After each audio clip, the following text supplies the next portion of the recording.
Hello everyone, CMC Indore platform पर आप सभी का बहुत बहुत स्वागत है। आज की वीडियो में हम एमपीईएसबी द्वारा जारी की गई पर्यवेक्षक की भर्ती के बारे में डिस्कस करने वाले हैं। ये जो वैकेंसीज हैं, पहले सिर्फ और सिर्फ इस पे महिलाएं ही फॉर्म भर सकती थी, लेकिन इस बार जो वैकेंसीज हैं इसमें मेल्स और फीमेल्स दोनों ही फॉर्म फिल कर सकते हैं।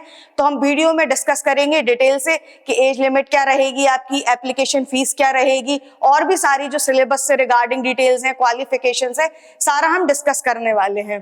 तो आइए देखते हैं ये जो वैकेंसीज हैं पर्यवेक्षक भर्ती 2024 की, इसके लिए जो ऑनलाइन एप्लीकेशन है वो 9 जनवरी 2025 से स्टार्ट हो जाएगा और लास्ट डेट जो आपकी रहने वाली है वो 23 जनवरी 2025 रहने वाली है। यानी कि 9 जनवरी से लेके 23 जनवरी 2025 तक आप फॉर्म फिल कर सकते हैं। और अगर फॉर्म में आपको कोई करेक्शन करवाना है वो 9 जनवरी 2025 से लेके 28 जनवरी 2025 तक आप फॉर्म में करेक्शन करवा सकते हैं। अगर हम एग्जामिनेशन फीस की बात करें तो जो अनरिजर्व्ड कैंडिडेट्स होते हैं, जनरल कैंडिडेट्स, उनके लिए 500 रुपीज रखी गई है और बाकी सारे अदर कैंडिडेट्स के लिए SC, ST, OBC कैंडिडेट्स सबके लिए 250 रुपीज रखी गई है। जो सीधी भर्ती है बैकलॉग के कैंडिडेट्स के लिए, उनके लिए कोई भी शुल्क नहीं रखा गया है। अब हम इसकी एग्जाम के बारे में डिस्कस करेंगे कि ये कितने बजे से कितने बजे तक होने वाला है। तो ये जो एग्जाम आपकी कंडक्ट करवाई जाएगी वो 28 फरवरी 2025 से स्टार्ट होगी आपकी एग्जाम। इसके बाद 3 घंटे का आपको इस पेपर को सॉल्व करने का टाइम मिलेगा। ये जो एग्जाम आपकी रहेगी वो 2 पालियों में कंडक्ट होगी। पहली जो पाली रहेगी वो 9 बजे से 12 बजे तक और दूसरी 2:30 बजे से 5:30 बजे तक कंडक्ट होगी। इसके अंडर जो वैकेंसीज हैं ये जो वैकेंसीज हैं वो 2 टाइप की पोस्ट के लिए हैं। पहली टाइप की जो पोस्ट है वो सिर्फ और सिर्फ आंगनवाड़ी जो कार्यकर्ताएं हैं जो अभी काम कर रही हैं एमपी में, उनके लिए वो पोस्ट लिमिटेड है। और दूसरी जो पोस्ट है वो खुली सीधी भर्ती, इन पर सारे ही कैंडिडेट जो हैं अप्लाई कर सकते हैं। इनके लिए जो क्वालिफिकेशन रहेगी वो अलग अलग क्वालिफिकेशन मांगी गई है, जिसको हम वीडियो में डिटेल से देखेंगे आगे। अब हम एज लिमिट की बात करेंगे इसमें।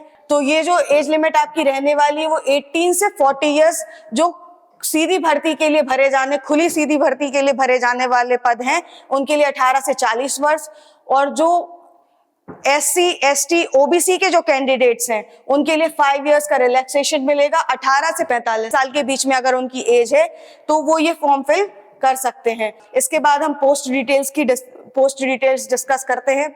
तो पहली जो पोस्ट है पोस्ट कोड 1, तो ये जो पोस्ट कोड 1 है वो आंगनवाड़ी कार्यकर्ताओं के लिए भर्ती है। बैकलॉग वैकेंसी, बैकलॉग वैकेंसी जो होती है, जो लास्ट टाइम जो भर्ती हुई होगी उसमें SC, ST, OBC में जो भर्ती नहीं हो पाई होगी, उन जो भर्तियां रह गई होंगी उन पोस्ट के लिए, तो टोटल बैकलॉग की आंगनबाड़ी वाली जो कार्यकर्ता है उनके लिए जो रिजर्व है वो 10 पोस्ट निकाली गई हैं। इनकी जो सैलरी रहने वाली है आप देख सकते हैं, इनकी सैलरी 25,300 रुपए से 80,500 रुपए रहने वाली है।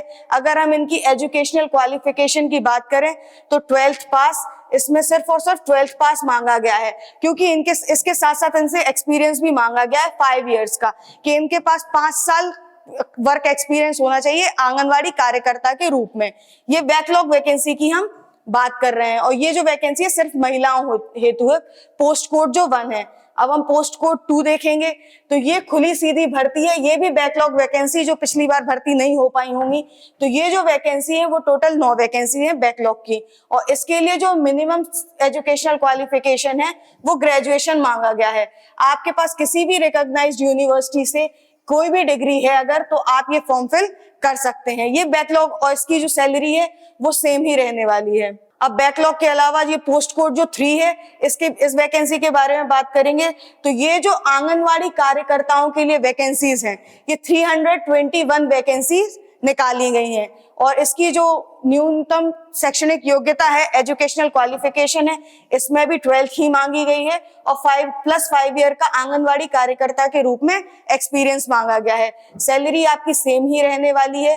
तो ये सिर्फ और सिर्फ आंगनवाड़ी कार्यकर्ता जो वर्क कर चुकी हैं इनके लिए 321 वैकेंसीज हैं। इसके बाद जो नॉर्मल कैंडिडेट्स जो अभी फॉर्म फिल करना चाहते हैं, जिनके पास कोई एक्सपीरियंस नहीं है, उनके लिए 288 पोस्ट ये अलग से निकाली गई है, पोस्ट कोड जो 4 है। और इनके लिए भी जो एलिजिबिलिटी जो क्राइटेरिया है, एजुकेशन क्वालिफिकेशन है, ये ग्रेजुएशन ही रखी गई है। सैलरी सबकी सेम ही रहेगी।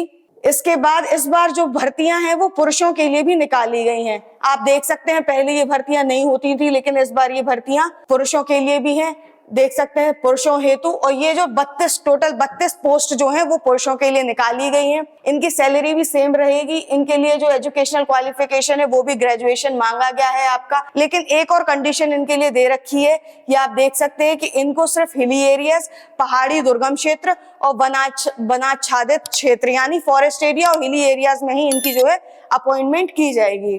तो ये टोटल मिला के सारी पोस्ट जो आपकी हो जाती है 660 पोस्ट पे ये जो है नोटिफिकेशन इशू किया गया है।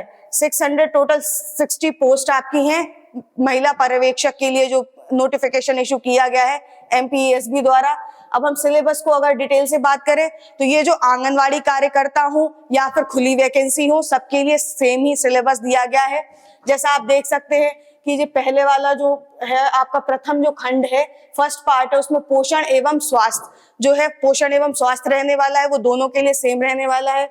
बाकी आप देख सकते हैं कि काफी डिटेल्ड सिलेबस है। इसमें चैप्टर्स के नाम जैसे न्यूट्रिशन, जीवन की विभिन्न अवस्थाओं में पोषण का महत्व, गर्भवती की देखभाल, टीकाकरण, ये सारे जो टॉपिक्स भी दिए गए हैं। और इसके साथ साथ अंदर आपको क्या पढ़ना है, जैसे बैलेंस डाइट, संतुलित आहार आपको पढ़ना है, मैक्रो और माइक्रो न्यूट्रिएंट्स के बारे में आपको पढ़ना है, आयरन, जिंक, विटामिन, कैल्शियम, इनके बारे में आपको पढ़ना है। तो टॉपिक्स के साथ साथ जो सब टॉपिक्स भी आपको इसमें दिए गए हैं। ये जो सिलेबस है काफी डिटेल से, अगर आप सिलेबस से ही स्टिक रहते हैं और इन्हीं टॉपिक्स को कवर कर लेते हैं तो आप इजीली सिलेक्शन ले सकते हैं। सिलेबस सेम ही रहने वाला है। फर्स्ट पार्ट देख चुके हैं हम, पोषण न्यूट्रिशन वाला रहने वाला है।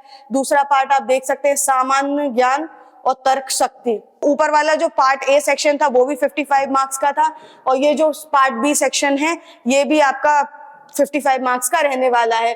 और मार्क्स का भी आपको बता दिया है कि इस टॉपिक से कितने नंबर का आने वाला है। तो आपकी प्रिपरेशन में बहुत ज्यादा हेल्प मिलने वाली है। आप सिलेबस सामने रखिए और सिलेबस को देखते अपनी तैयारी करिए। इसके बाद आपका ये जो, और इसमें आपके लिए साफ साफ लिखा हुआ है कि ये जो मैथ्स आएगी वो आपकी 8th क्लास तक की जो है मैथ्स आपसे पूछी जाएगी। कंप्यूटर पूछा जाएगा, शारीरिक संरचना, नियम, अधिकार, अधिनियम एवं अधिकार, सामान्य ज्ञान, विभाग की योजनाएं, ये सारे जो हैं टॉपिक्स आपसे पूछे जाएंगे। इसके बाद जो तृतीय खंड है इसके बारे में अगर हम बात करें तो इसमें आपके टॉपिक्स दिए गए हैं, आप देख सकते हैं। संचार एवं परामर्श कौशल से संबंधित ये सारे टॉपिक्स आपको दिए गए हैं। और चौथा जो आपका खंड है, ये तीसरा खंड भी आपका जो है इसमें ये भी आपका 45 मार्क्स का रहने वाला है।